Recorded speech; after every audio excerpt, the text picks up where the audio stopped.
And the term we are using corolla. Corolla, another accessory organ is there. So another accessory part है because they are not going to take part in reproduction. So another accessory part is there, that is corolla. They are colorful. They are colorful, but other than green. They are colorful, other than green. They are also protective, and they are responsible to attract pollinators, or they are responsible to attract pollination agency. तो ये pollinators को attract करने में help करते हैं. Clear है कि नहीं बात? एक हम इसकी बात कर रहे हैं, तो इन सबको बात कर रहे हैं. सबने कहा कैलेक्स एंड करोला को जब हम लोग पढ़ेंगे मॉर्फोलॉजी में, तो अगर यही कैलेक्स करोला फ्यूज है, ठीक, करोला ऐसे फ्यूज हो गए, तो हम वहां टर्म यूज कर रहे होते हैं गैमोसेपलस.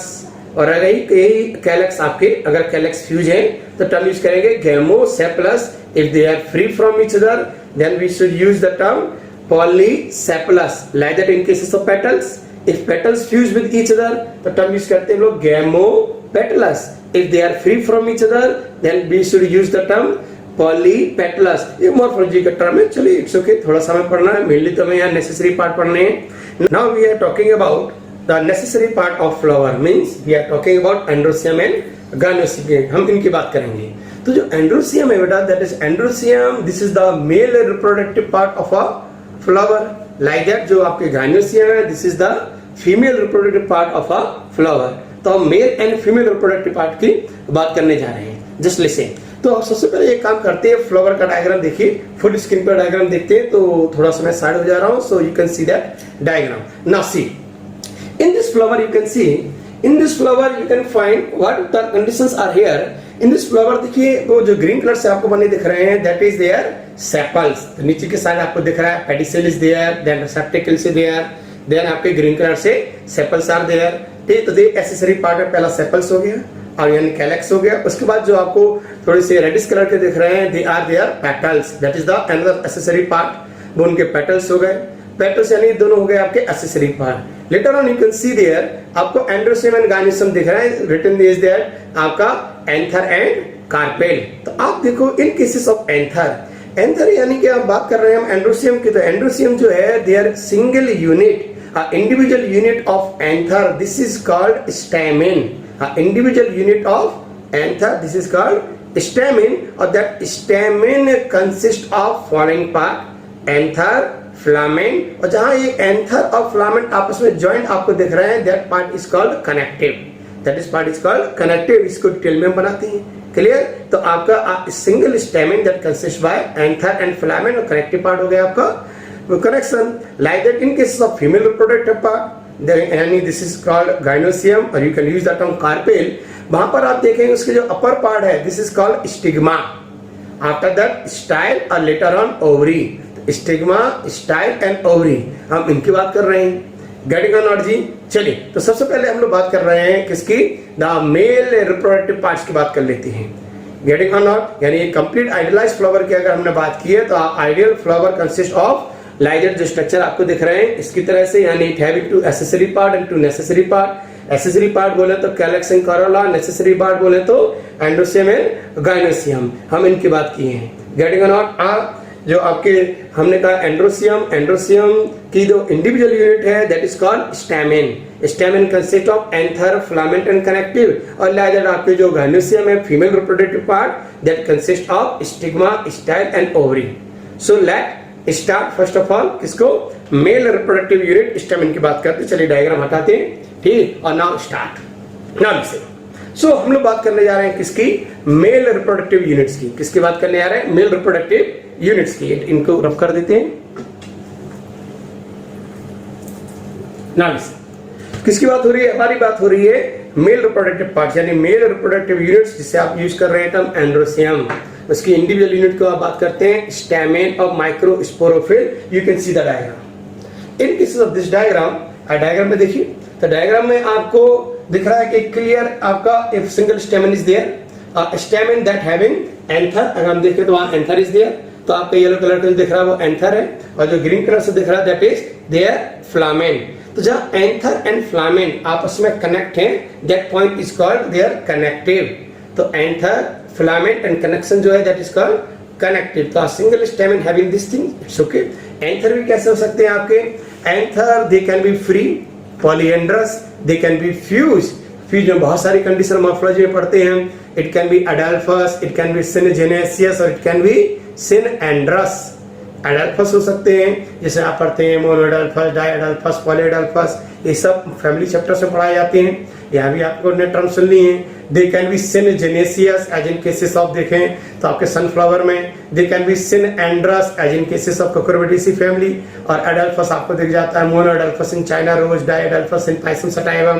तो लाइक दैट सब स्ट्रक्चर्स आर देयर। तो स्टेम में यू कैन सी आपके हो गए एंथर, फिलामेंट एंड कनेक्टिव। चलिए एंथर को थोड़ा बड़ा करके देखते हैं। सी है एक आपका जो एंथर, एक जनरल एंथर की अगर मैं बात कर लूं तो एक आपके टिपिकल एंथर, एक मोस्ट कॉमन एंथर। तो आपका टिपिकल और कॉमन एंथर जो होता है दैट हैविंग फॉलोइंग स्ट्रक्चर्स, कह रहे हैं आपके इन जनरली अ सिंगल जो एंथर है दे आर बाइलोब्ड। कैसे होते हैं? बाइलोब्ड, यू कैन सी। तो दे आर बाइलोब्ड। अगर इसको हम ट्रांसफर सेक्शन कर दें तो आपको उसके अंदर देखो 4 चैम्बर दिख रहे हैं। क्या दिख रहे हैं? 4 चैम्बर। तो वो 4 है, दे आर माइक्रोस्पोरेंजिया।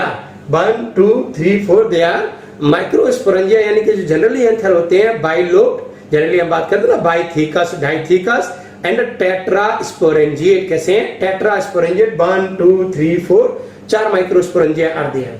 तो बाइलोब्ड हो गया, डाइथीकस हो गया, टेट्रास्पोरेंजिएट हो गया। ये जनरल केस है। But anther can be single lobed also, यानी मोनोलोब्ड। तो यूनिलोब्ड हो सकता है as in cases of Malvaceae family. किसमें? In cases of Malvaceae, China rose, उसमें जो आपका एंथर है तो anther instead of bilobed it can be single lobed. कैसा होता है? Instead of bilobed it can be single lobed. Getting or not? Same as in आपका अगर सिंगल लोब्ड है तो instead of tetrasporangiate it will be bisporangiate दिया है। तो in cases of China rose instead of tetrasporangiate कैसा होगा वहां पर? बाइस्पोरेंजिएट। इस चीज को हमें ध्यान रखना है। Getting or not? तो हमारी ये बात ध्यान रखें, यानी कि जो एंथर है वो टेट्रास्पोरेंजिएट हो सकता है, बाइस्पोरेंजिएट हो सकता है in cases of Malvaceae. It can be monosporangiate, it can be monosporangiate as in cases of Arceuthobium. In cases of, अगर मैं बात कर लूं किसकी, तो मैंने क्या कहा? इन केसेस ऑफ आर्सियोथोबियम, अगर हम बात कर ले आर्सियोथोबियम की, तो in cases of Arceuthobium it can be monosporangiate. Clear है? चलिए आगे बात करते हैं। सो यहाँ पे मोनोस्पोरेंजिएट या आर्सियोथोबियम जो होता है दिस द स्मॉलेस्ट पैरासाइट। ये स्मॉलेस्ट पैरासाइट है, इसको ध्यान रखेंगे। मोनोस्पोरेंजिएट कंडीशन है। तो अभी आपने नॉर्मल से बिल्कुल बेसिक बात की है अबाउट द एंथर। क्या बात की आपने एंथर में? कि एंथर जो है, हाँ आपका एंडोसियम की बात की हमने, कि एंडोसियम की इंडिविजुअल जो यूनिट है that is called stamen. Stamen that consist of anther, filament and connective. इससे मैं एंथर को अगर डिटेल स्ट्रक्चर की बात करूं तो एंथर इसको हटाते चलिए, एंथर का डिटेल स्ट्रक्चर देखें आप। तो एंथर की अगर मैं डिटेल स्ट्रक्चर की बात करूं तो ये जनरली कैसा होता है? Bilobed. Bilobed it can be single lobed also as in cases of Malvaceae. ठीक, दे आर इनर साइड से 4 चैम्बर दिख रहे हैं आपको इसके अंदर। तो they are tetrasporangiate, they are tetrasporangiate. They can be bisporangiate also as in cases of Malvaceae. They can be monosporangiate also as in cases of Arceuthobium. हमें इतनी सी बात याद रखनी है। This is the basic things about the stamens, about the androecium, about the anther. Getting or not? Clear ना जी? अब हम लोग बात करने जा रहे हैं इसी एंथर का डेवलपमेंट। तो डेवलपमेंट ऑफ एंथर की बात समझेंगे बहुत ध्यान से। किसकी बात हो रही है? हमारे डेवलपमेंट ऑफ एंथर की। ठीक है, हम लोग बात करने जा रहे हैं डेवलपमेंट ऑफ एंथर। सुनेंगे डेवलपमेंट ऑफ एंथर को। तो अगर मैं डेवलपमेंट ऑफ एंथर की बात कर लूं इसी में, तो डेवलपमेंट ऑफ एंथर का हाउ दीज एंथर्स फॉर्म, बने कैसे है एंथर, हम इनकी बात करने जा रहे हैं। क्लियर है? वन सेकंड सुनेंगे जरा। Now listen, in cases of development of anther, इसे आप कर लेती। तो in cases of development of anther, यानी मैं फिर से डायग्राम की बात करूं, आप डायग्राम को थोड़ा ध्यान दें। यहाँ पर ए मैं बना रहा हूं आपका क्या, ट्रांसफर सेक्शन ऑफ एंथर लिया हम लोगों ने। किसको लिया है? Transfer section of anther. तो ट्रांसफर सेक्शन ऑफ एंथर को देखो तो आपको जो स्ट्रक्चर दिख रहा है, देखिए लूप्ड लाइक स्ट्रक्चर दिख रहा है।